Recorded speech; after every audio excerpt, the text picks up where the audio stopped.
Olá, meus irmãos e irmãs, sejam bem-vindos ao canal Vinícius Siqueira. E se você ainda não é inscrito aqui no canal, se inscreva aqui no canal e não esqueça de ativar o sininho das notificações. Todos os dias são postados vídeos abençoados aqui no canal para te abençoar. Vamos a mais uma palavra do Senhor. Você é o canal. Você tem toda a responsabilidade. Se não desenvolver sua maneira de crer a fim de cooperar com Deus, ele será limitado. Deus é tão grande quanto você lhe permitir que ele o seja. Ele também é tão pequeno quanto você o obrigar a ser. Quando os pecadores vêm a Jesus, quebrados e infelizes, primeiramente lhes ensino que Deus habita em seu interior e que possui todo recurso em Jesus Cristo. Então procuro reeducá-los para que desenvolva seu coração a fim de cooperar com Deus. Todos, sem exceção, partem com nova fé e levam uma vida milagrosa e vitoriosa. Como é que este povo, se todos fossem realmente pobres e cheios de fracasso, pôde dar mais de 20 milhões de dólares à sua igreja de 1969 a 1977? Todos os anos damos cabos de nossos projetos, que geralmente custam de 1,5 milhão a 2 milhões de dólares. Estes membros podem dar porque foram enriquecidos e são sucesso tremendos porque sabem como obter a fonte de recurso. Mas primeiro devem ser limpos dos pecados da carne. A maioria das pessoas lutam com 4 pecados da carne. Pecados estes que devem ser vencidos antes que o cristão possa operar ativamente com Deus. Se não se livrarem destes pecados, seus canais serão tão entupidos que Deus não terá a oportunidade de fluir através deles. Descobri esses pecados durante os meus 20 anos de aconselhamento. Primeiro, as pessoas sofrem por causa do ódio. O primeiro pecado que examinaremos. Se conservar o ódio em seu coração, Deus jamais poderá fluir através de você. E esse ódio, esse espírito não perdoador, será o inimigo número 1 de sua fé. Cristo Jesus destaca esse fato em Mateus 6,14 e 15. Porque se perdoardes aos homens as suas ofensas, também vosso Pai Celeste vos perdoará. Se, porém, não perdoardes aos homens as suas ofensas, tampouco vosso Pai vos perdoará as vossas ofensas. Depois de pregar o 4º sermão no domingo de manhã, estou tão cansado que não desejo ver ninguém. Se alguém deseja falar comigo, primeiro tem de passar por minhas secretárias. Elas examinam cuidadosamente os pedidos. Se alguém consegue chegar à minha porta, é porque está em grande necessidade. Certo dia, depois de meu 4º sermão, um senhor bateu à porta do meu escritório. Abri a porta e ele entrou. Pensei que ele estivesse bêbado porque andava cambaleando. Sentou-se e tirou algo do bolso. Um punhal afiado. Fiquei atemorizado e pensei, como é que as secretárias deixaram-no entrar aqui? Ele carregava um punhal e assim mesmo o deixaram entrar. Eu estava realmente assustado e quando ele empunhou a arma, preparei para defender-me dizendo, não use essa faca. Diga-me por que veio aqui, respondeu ele. Senhor, vou cometer suicídio, mas primeiro vou matar minha esposa, meu sogro, minha sogra e todos os que se encontram ao meu redor. Um amigo meu aconselhou-me a vir a assistir um dos seus cultos antes de fazer todas estas coisas. Vim e assisti ao 4º culto. Escutei com atenção, mas não pude entender nenhuma de suas palavras. Não pude entender seu sotaque e não consegui compreender nada do que o Senhor disse. De modo que depois de ouvir o que o Senhor tem a dizer, vou sair para realizar todos os meus planos. Estou morrendo. Tenho tuberculose e tenho excesso de tosses o tempo todo. Estou morrendo. Acalme-se, disse-lhe. Sente-se aqui e conte-me sua história. Bem, respondeu ele, durante a última etapa da Guerra do Vietnã, eu servi como mecânico e era um motorista. Trabalhei em todas as linhas de frente, construindo trincheiras e estradas, arriscando a vida a fim de ganhar mais dinheiro. Enviava todo o dinheiro para minha mulher, e quando a guerra acabou, mal tinha o suficiente para sair do Vietnã. Mandei-lhe um telegrama de Hong Kong e esperava vê-la com as crianças no aeroporto de Seul. Mas ao chegar lá, não vi nem sombra deles. Pensei que talvez tivessem recebido meu telegrama, mas quando cheguei correndo em casa, descobri estranhos morando lá. Descobri que minha mulher tinha fugido com um jovem. Ela me havia deixado, levando todas as minhas economias. Morava em outra parte da cidade. Fui até lá e implorei-lhe que voltasse para mim. Ela se negou terminantemente. Fui ver meu sogro e minha sogra a fim de expor-lhes o caso. Deram-me $40 e me expulsaram de sua casa. Em menos de uma semana eu tinha um ódio ardente em meu coração e comecei a vomitar sangue. Agora a tuberculose acaba comigo rapidamente e não tenho esperança alguma. Vou destruí-los um por um. Então matarei a mim mesmo depois. Cavalheiro, disse-lhe eu, essa não é a maneira de fazer vingança. A melhor maneira de se vingar é encontrar um novo emprego, construir um lar mais lindo e melhor e mostrar a ele do que você é capaz. Desta maneira você realmente poderá vingar-se. Mas matá-los e depois matar a si mesmo não lhe trará satisfação alguma. Odeio-os, clamou ele. Enquanto os odiar, vai destruir-se, disse eu. O ódio destrói mais a pessoa que odeia do que aos outros. Por que você não experimenta Jesus? Perguntei. Quando Jesus entra em seu coração, todo o poder de Deus vem e habita em você.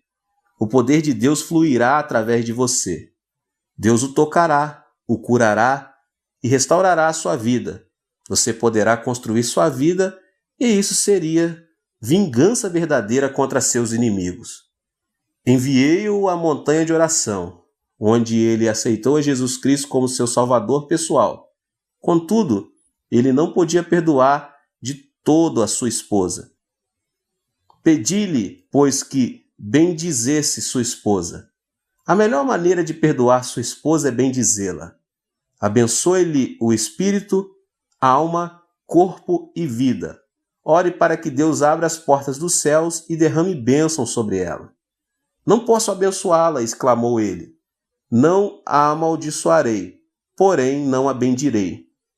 Respondi, se não a abençoar, não será curado. Ao abençoar, as bênçãos começam em você. Você vai aproveitar mais de suas bênçãos do que ela. Temos um ditado que diz, se deseja sujar o rosto dos outros com barro, terá primeiro que sujar suas mãos. De modo que, se amaldiçoar sua mulher, a maldição primeiro tem que sair de sua boca e você será amaldiçoado primeiro. Mas se abençoar sua esposa, a palavra de bênção procederá de seu coração, saindo-lhe pela boca e você será abençoado primeiro. Assim sendo, vá em frente e bendiga-lhe. Ele começou a abençoá-la, a princípio por entre os dentes, e orou. Ó Deus, abençoa minha mulher, abençoa e dá-lhe a salvação. Ó Deus, dá-lhe a bênção. Ele continuou a bendizer-lhe e em menos de um mês foi completamente curado da tuberculose e sua vida foi transformada. O poder de Deus começou a emanar dele e sua face brilhava. Ao encontrá-lo um mês mais tarde, ele exclamou excitadamente, ó Pastor Cho, regozije-me no Senhor. Louvo a Deus porque agora realmente aprecio de verdade a minha esposa. Foi por ela ter me deixado que encontrei Jesus. Oro por ela todos os dias. Renovei minha licença para dirigir tratores. Tenho um novo emprego. Estou construindo um novo lar e espero que minha esposa volte para mim. Este homem louvava ao Senhor. Ele construía sua vida através do poder de Deus que tinha começado a emanar de sua vida.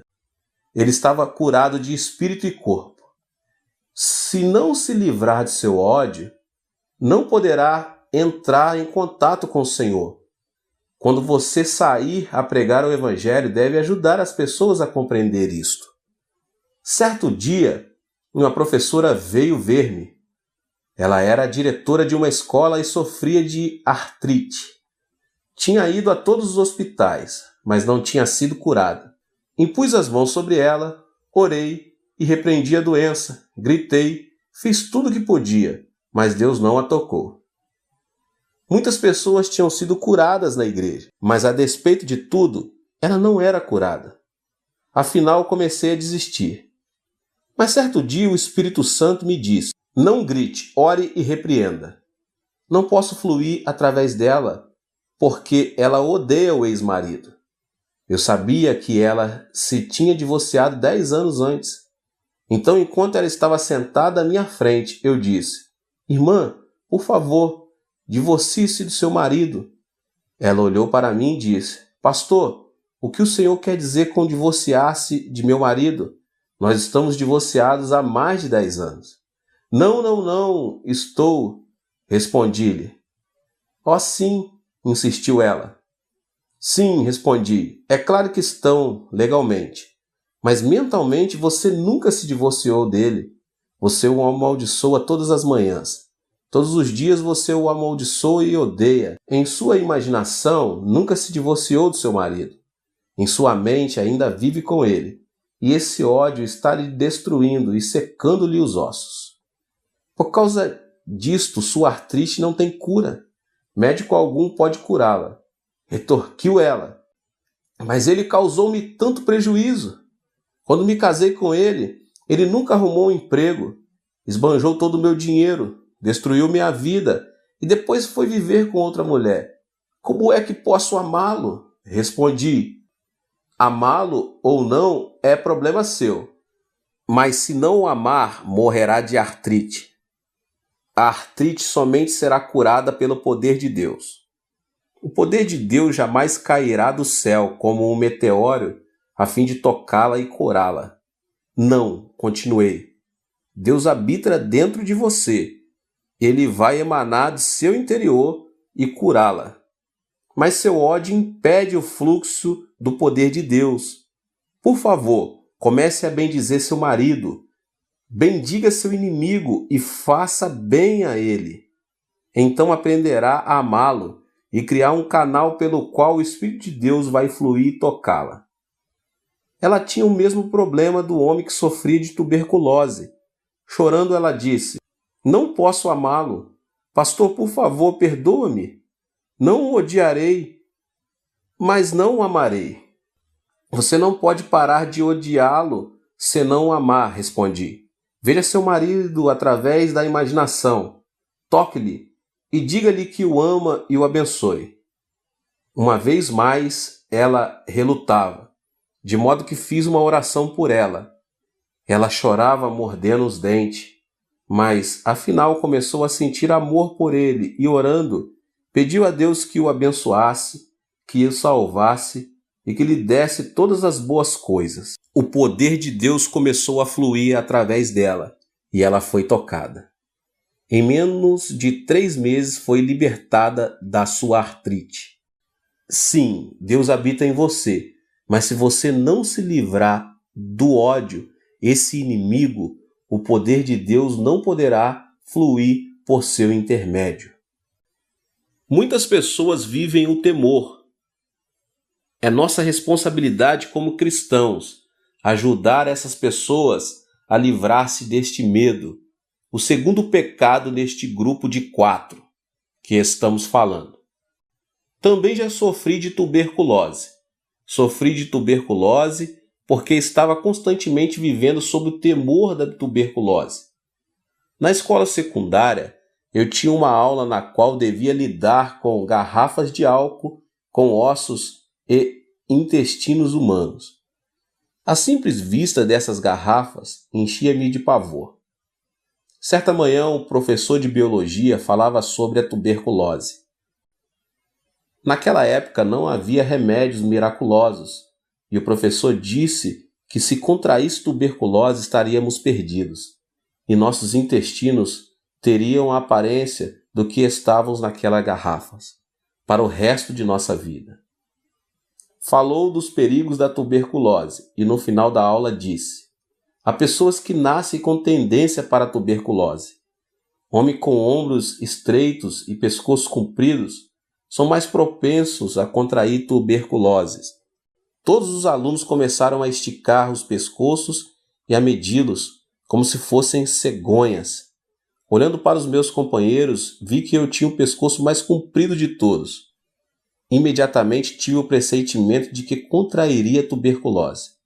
O temor oprimia-me o coração. Quando cheguei em casa, olhei no espelho, medi o pescoço a tarde toda.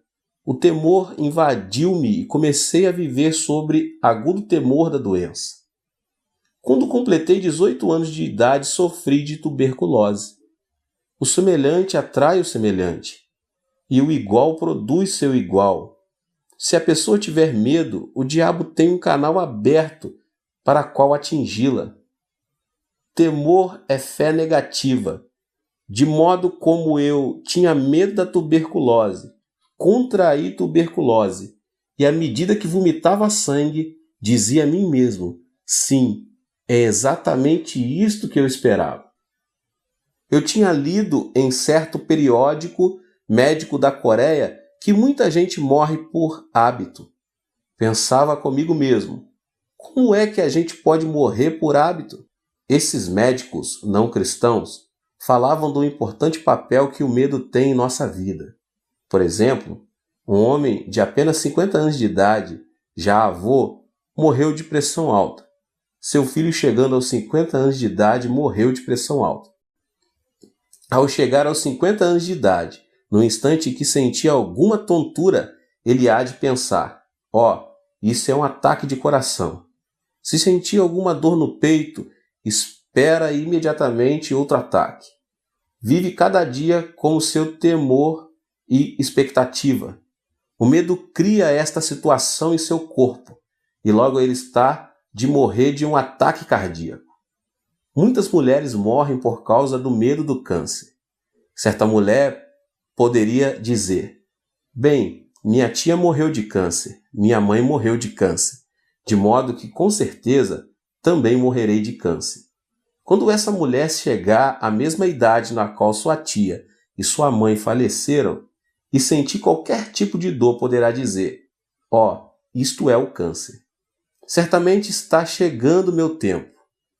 Ela há de esperar todos os dias, dizendo a si mesma que vai sofrer de câncer, e repetirá esse pensamento muitas vezes. É desta maneira que os médicos diziam que a pessoa morreria por hábito.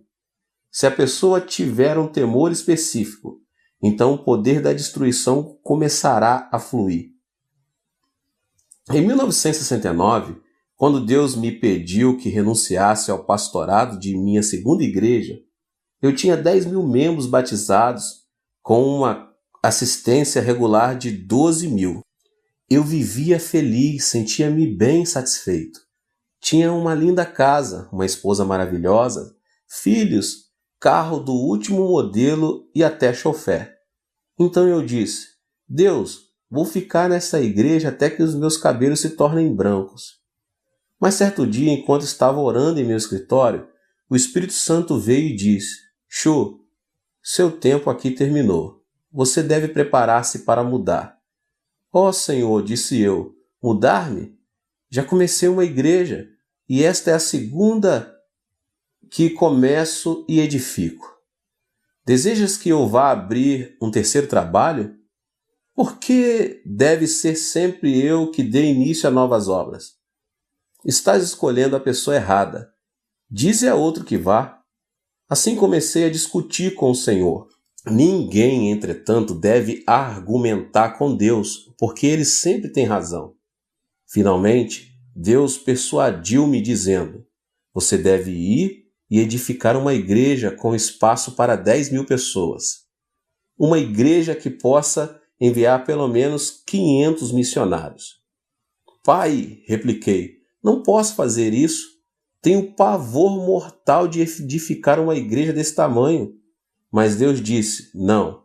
Disse-lhe que vá e você tem que ir. Consultei um construtor acerca dos custos. Disse-me ele por alto que eu ia precisar de pelo menos 2,5 milhões de dólares só para a igreja. Para o terreno precisava de outro 500 mil e para o terreno contíguo, a fim de construir o complexo de apartamentos, outros 2 milhões. Um total de não menos 5 milhões de dólares. Perguntou-me quanto dinheiro eu tinha. Disse-lhe que possuía 2.500 dólares. Ele olhou para mim espantado, sacudiu a cabeça e não disse nada. Então fui a uma reunião dos anciões da igreja e contei-lhes o plano.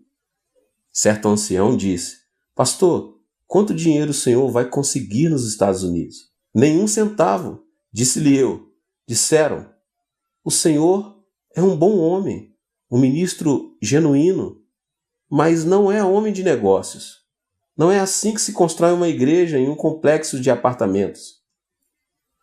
Então reuni meus 600 diáconos. Quando lhes contei o plano, começaram imediatamente a agir como coelhos assustados, como se eu fosse impor-lhes um tributo de sangue. Senti-me desnorteado. Estava cheio de medo. Fui ao Senhor.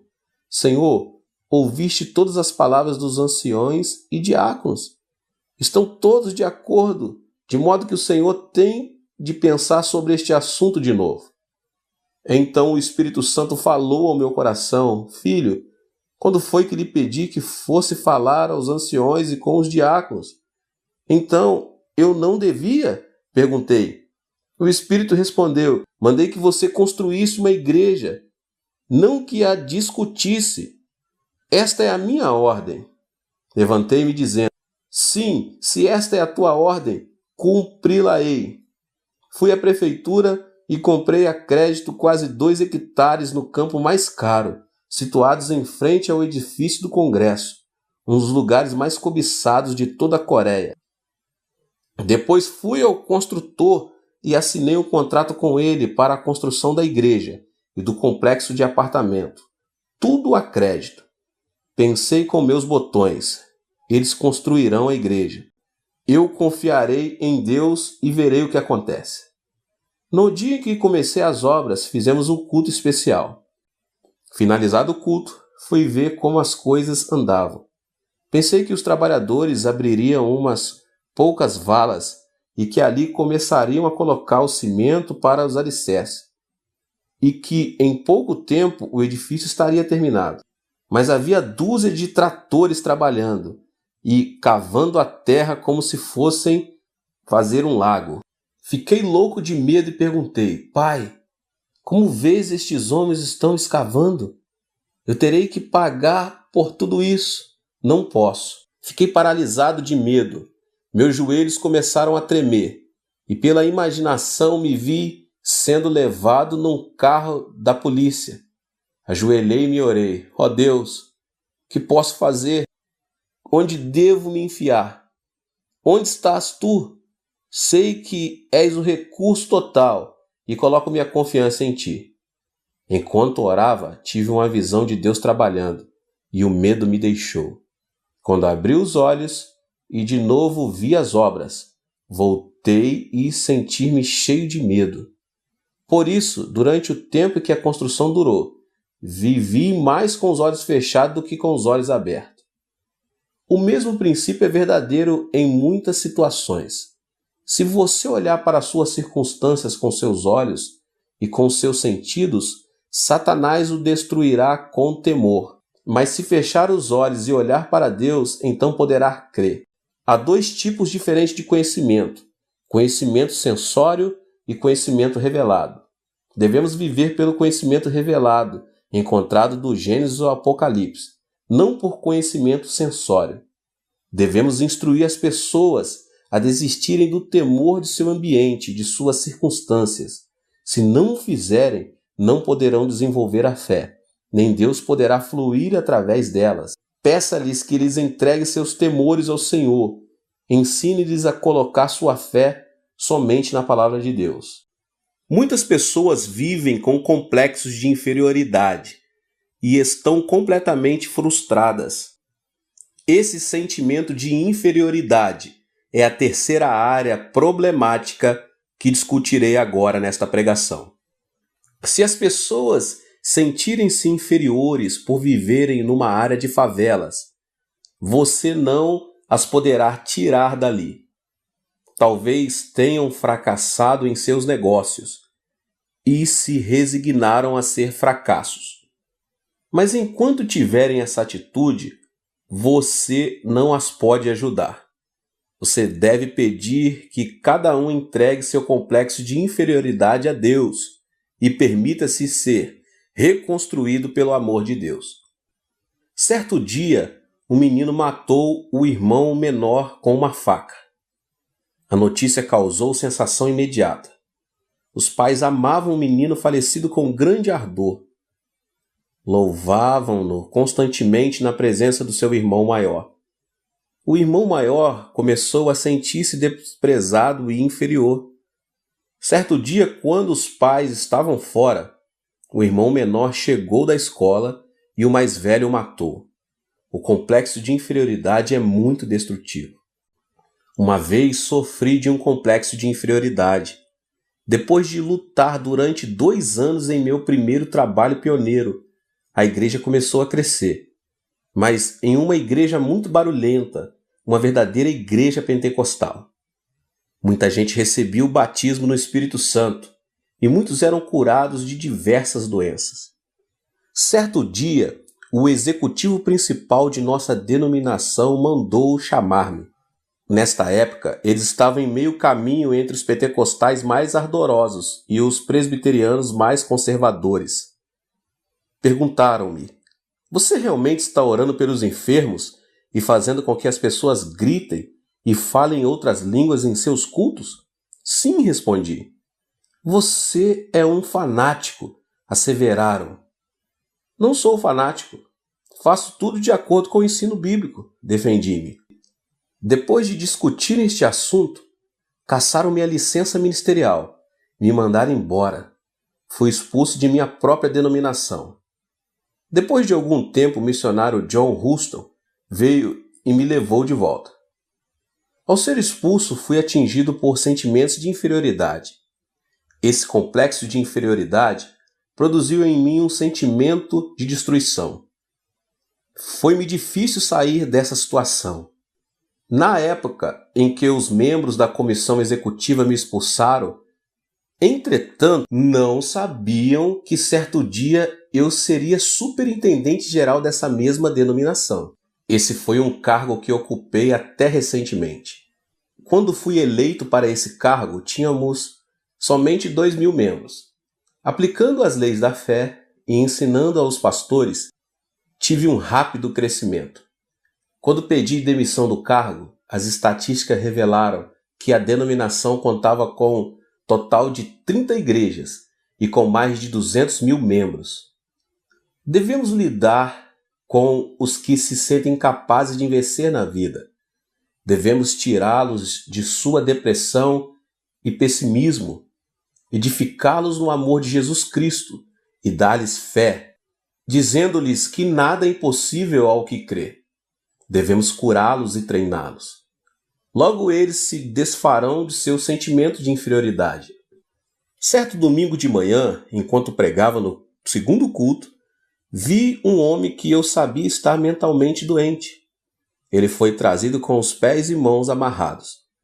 Nesse dia, estávamos fazendo compromisso para terminarmos com êxito a 5ª etapa da construção. Muitas pessoas estavam preenchendo cartões de compromisso.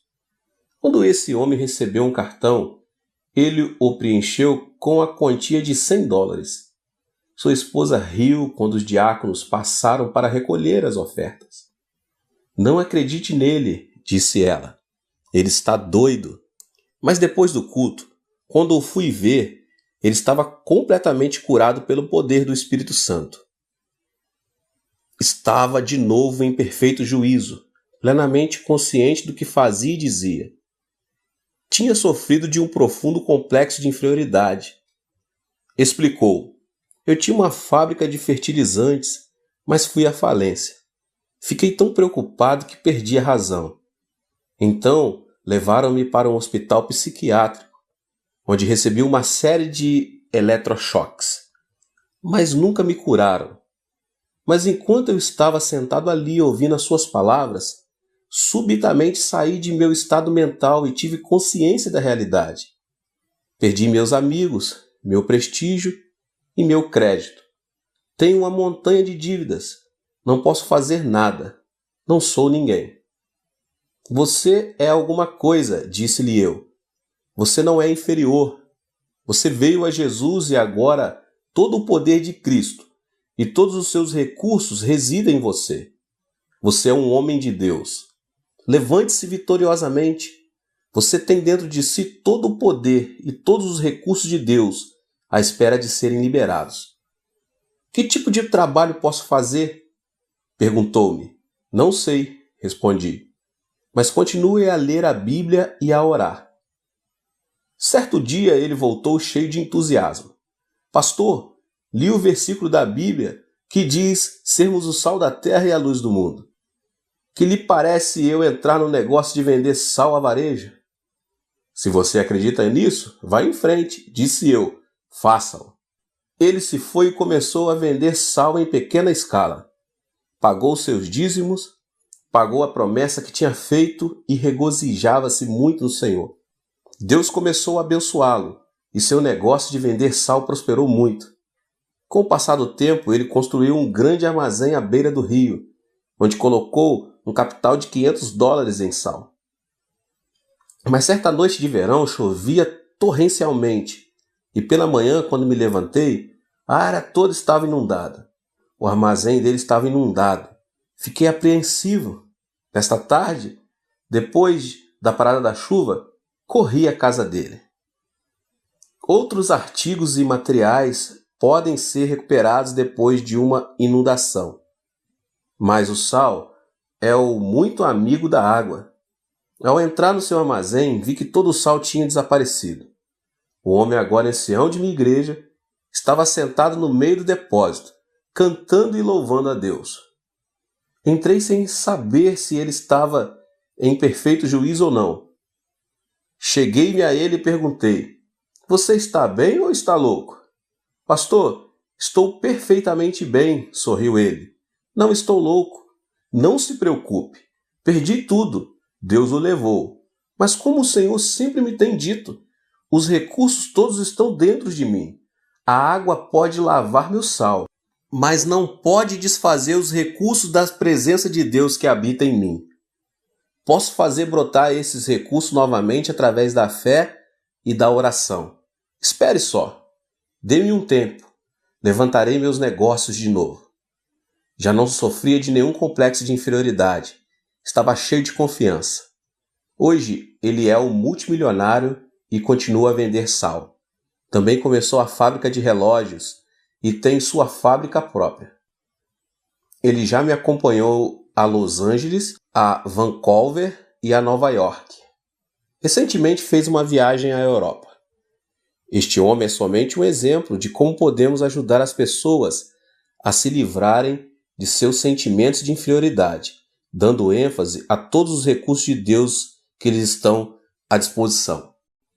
Muitas pessoas também sofrem de sentimentos de culpa.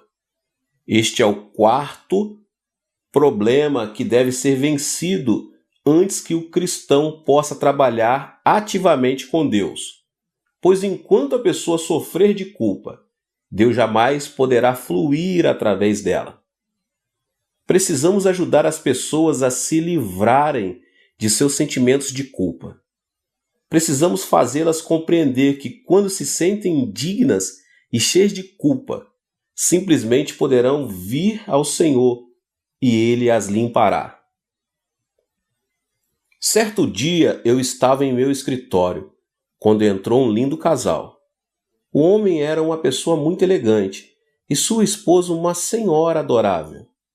Embora essa adorável senhora tivesse mais ou menos 30 anos de idade. Parecia velha, emaciada e quase nem podia abrir os olhos. O marido disse: Pastor, minha mulher está morrendo. Já tentei tudo: psicologia, psiquiatria e todos os médicos, remédios imagináveis. Sou rico, já gastei milhares e milhares de dólares com ela. Mas os médicos não puderam fazer nada. Agora desenganaram-na. Ouvi dizer que o Senhor realmente tem ajudado muita gente e que muitos foram curados por seu ministério. Disse-lhe que tudo isso era verdade e olhei para ela procurando o discernimento e a sabedoria de que ela precisava nessa situação. Orei silenciosamente. Senhor, ela veio até aqui. Agora o que faço? Imediatamente a voz de Deus falou. Ela sofre de uma doença psicossomática. Não é uma doença orgânica, é mental. Pedi que o marido saísse do escritório e, voltando-me para a mulher, disse: A senhora deseja viver? É preciso que viva por causa de seu marido, pelo menos. Se a senhora tivesse de morrer, já devia tê-lo feito, pois agora tem 3 filhos. Se morrer agora, deixando os filhos para o seu marido cuidar, realmente atrapalhará a vida dele. Portanto, de uma maneira ou de outra é preciso que a senhora viva para o seu marido e seus filhos. Gostaria de viver, disse-me ela. Então posso ajudá-la, mas somente com uma condição. Deve contar-me sua vida passada, respondi. Ela se aprumou na cadeira e com ira nos olhos respondeu: Será que estou numa delegacia de polícia? O senhor é um ditador? Por que me pede isso? Isto não é um interrogatório e não tenho que revelar meu passado. Então não poderei ajudá-la, respondi. Se a senhora persistir nesse curso de ação, vou pedir que Deus revele diretamente as áreas problemáticas do seu passado. Ela ficou espantada e, tirando um lenço da bolsa, começou a chorar. Depois de um longo suspiro, disse: Pastor, vou revelar meu passado, mas não acho que seja esse meu problema. Sim, disse eu. Esta é a causa de seus problemas. Meus pais morreram quando eu era bem jovem e praticamente fui criada por minha irmã mais velha. Minha irmã era como uma mãe para mim e meu cunhado como um pai. Tomaram conta de mim e morei com eles durante meu tempo de ginásio, colegial e faculdade. No meu 3º ano de faculdade, minha irmã foi para a maternidade a fim de dar à luz seu último filho. Durante o tempo em que ela esteve lá, eu tomei conta da casa e das crianças. Sem saber o que estava acontecendo, meu cunhado e eu nos apaixonamos. Não sei o que aconteceu comigo, mas caímos num relacionamento imoral. Logo a culpa alojou-se em meu coração. Desse momento em diante eu morreria de culpa. Mas meu cunhado continuava a telefonar-me de seu escritório e constantemente nos encontrávamos em motéis, hotéis e estações de água. Tive vários abortos e ainda assim não podia recusar os pedidos de meu cunhado. Eu morria de medo de minha irmã descobrir. Por isso meu cunhado intimidava-me continuamente. Eu estava sendo destruída aos poucos. Ao formar-me, decidi que casaria com o primeiro homem que me propusesse casamento. Encontrei um emprego e o jovem que agora é meu marido pediu-me para que casasse com ele. Nada perguntou do meu passado. Aceitei porque assim me afastaria de meu cunhado. Casei-me com ele e com o correr do tempo ele se tornou muito rico. Demitiu-se do seu antigo emprego e começou o seu próprio negócio. Agora está rico. Temos um bom lar, dinheiro, tudo. Mas desde o dia em que caí com meu cunhado, tenho sofrido destes fortes sentimentos de culpa. Sempre que tenho relações com meu marido, sinto-me como se fosse uma prostituta. Não tenho o direito de receber o seu amor. por dentro choro amargamente. Meus filhos são como anjos, gostam de me abraçar dizendo mamãe, e odeio a mim mesma. Sou eu que sou uma prostituta. Não sou digna de receber este tipo de amor de meus filhos. Não gosto de ver meu rosto no espelho, e é por isto que me visto de maneira tão desleixada. Perdi o apetite e não sinto nenhuma felicidade ou alegria no coração. A senhora deve perdoar-se a si mesma, disse-lhe. Tenho boas novas para a senhora. Jesus Cristo veio e morreu na cruz pela senhora e pelos seus pecados. Nem mesmo Jesus pode perdoar os meus pecados, clamou ela, chorando. Meus pecados são grandes e profundos demais para serem perdoados. Fiz de tudo. Todo mundo pode ser perdoado, menos eu. Enganei minha irmã e não posso confessar-lhe o que fiz. Isso prejudicaria sua vida toda. Indaguei silentemente. Senhor, como posso ajudá-la? Tens de ajudar-me. Então ouvi um suave sussurro em meu coração e subitamente ocorreu uma ideia. Irmã, feche os olhos. Pedi-lhe fazendo o mesmo. Vamos até um lago lindo e silencioso. Agora estamos assentados à margem do lago. Há muito cascalho ao nosso redor. Tenho na mão uma pedrinha de cascalho. Por favor, apanhe uma pedra grande e joguemos o cascalho e a pedra dentro do lago. Vou jogar primeiro. Segure a pedrinha e jogue-a no lago. Ouviu o barulho da água? Um leve murmúrio e umas ondas. Onde está a minha pedrinha agora? Foi para o fundo do lago, respondeu ela. Certo, respondi. Agora é sua vez. Jogue a sua pedra. Sim, a senhora pode jogá-la. Muito bem. Qual foi o barulho dela? Foi grande e formou grandes ondas, respondeu ela. Mas onde está a sua pedra? Perguntei. No fundo do lago, respondeu ela. Bem, parece que ambas as pedras foram para o fundo do lago quando as jogamos. A única diferença foi o ruído e as ondas. A minha fez um barulhinho e a sua produziu um grande ruído. A minha produziu pequenas ondas, a sua produziu ondas enormes. As pessoas vão para o inferno com pecados pequenos e grandes, pois estão sem Jesus Cristo. E qual é a diferença? O ruído e a sua influência na sociedade. Todo mundo precisa do perdão de Jesus Cristo. O sangue de Jesus cura todos os pecados, grandes ou pequenos. Isto tocou-lhe a alma e ela despertou para a verdade. Quer isso dizer que Deus pode perdoar os meus pecados? É claro, respondi. Ela afundou-se na cadeira chorando e estremecendo. Tentei encorajá-la, mas ela continuou a chorar. Então coloquei a mão sobre a sua cabeça e levei-a a fazer a oração do pecador. Depois da oração, quando ela levantou o rosto, vi seus olhos brilhando como estrelas. De sua face começou a irradiar glória. Ela levantou-se exclamando, Pastor, estou salva. Todos os meus fardos foram desfeitos. Comecei a cantar e ela a dançar. Até este momento ela nunca tinha dançado de alegria perante o Senhor, mas neste dia ela pulava e dançava fazendo barulho que o marido escutou e correu para ver o que se passava em meu escritório. Ao vê-lo, ela correu para ele e abraçou com força. Ela nunca tinha feito isso antes e seu marido estava assombrado. Perguntou, o que o Senhor fez com ela? Deus realizou um milagre, respondi alegremente. E voltando-me para a esposa, disse, deve entregar todo o seu coração ao Senhor. Ele fez grandes coisas por você. Em breve, ela tinha livrado totalmente o seu sentimento de culpa. O poder de Deus emanou do seu interior e ela foi curada por completo. Esse casal agora é de minha igreja e sempre que olho para o rosto dessa senhora, não posso deixar de pensar no amor de Jesus Cristo.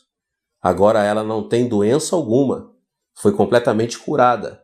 Ao soltar seu sentimento de culpa, o poder de Deus pôde fluir.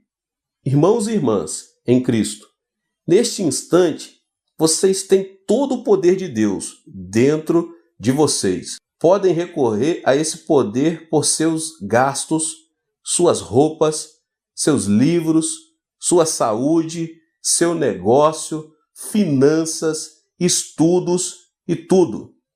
Quando saírem para pregar o Evangelho, não estarão pregando um objetivo vago, uma teoria, uma filosofia ou uma religião humana.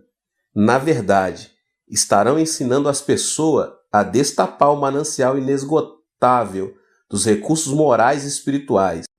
Estarão dando Jesus para as pessoas e, por meio de Jesus, Deus vem e habita em seus corações. Deus te abençoe. Nos vemos nos próximos vídeos. Tem muita coisa boa por vir, tá bom? Ative o sininho das notificações e compartilhe com as pessoas que você mais ama. Deus te abençoe. Amém. Te abençoe. Amém. Te abençoe. Amém. Te abençoe. Amém. Te abençoe. Amém. Te abençoe.